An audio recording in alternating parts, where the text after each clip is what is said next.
So this video was supposed to be part 2 of placing queen cells, and it can still be that, but I thought, you know, here's a perfect example of a yard that makes me very happy.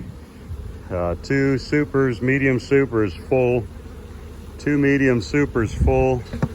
We've even, ow, that was me tripping over a lid. Full, these are all full. We've even got this one that has 2 mediums and a deep full.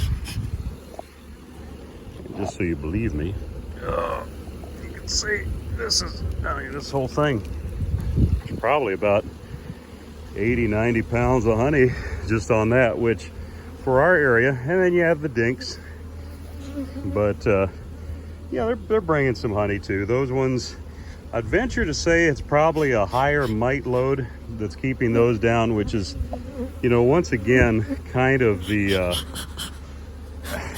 love-hate relationship that I have with this time of the year, because on one hand, I mean, look at this flow. It's beautiful, and we're going to take advantage of it. These are all full. I'm actually having to super them. But at the same time, you know, this is ideal population, or ideal opportunity rather, for mites as well. So it's kind of that love-hate relationship. I have all the lids off, but I mean, this yard's had a really good flow. Like I said, some hives behind, whether that's genetic or viral, we'd have to dig in to find out. But what we keep doing is just, we're requeening every year, and every year we see our bees get just a little bit better. And but yeah, anyways, so this is a yard that makes me very, very happy. And we'll go to the queen cell placement. All I'm really doing is dang smoker, there we go. All I'm doing is placing those cells that you saw in part 1 just in the hives with the cell protector. Put one here on the honey supers. We're not pulling honey for a few more days, so we can put them up here because the queen cells are going to hatch. Now, I've had a couple of people ask me whether that makes them swarm, and what I found out is that when we're towards the end of the honey flow, and when you're putting a cell that's soon to hatch, I mean, these cells we're placing are due to hatch in the next 24 hours, I find that there's, I haven't seen any issues with swarming. I mean, I'm sure maybe we lose the odd one here and there, but nothing significant. So anyways, so there we go. Now, even though in previous videos I've said that we don't usually under super, we don't, but today I'm going to.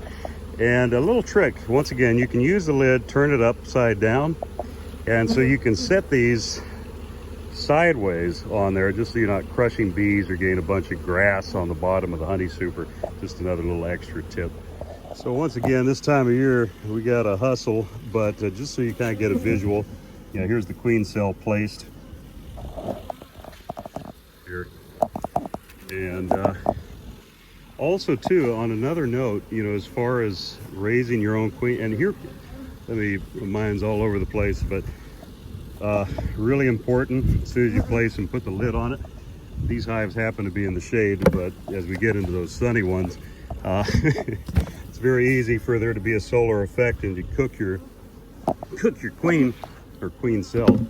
So, but anyways, on the breeding side of it, so hives that stand out like this, we mark, I just initial them with a BR22. So, and then obviously this one here that I threw on an extra super, but those 3 above the doubles are full already.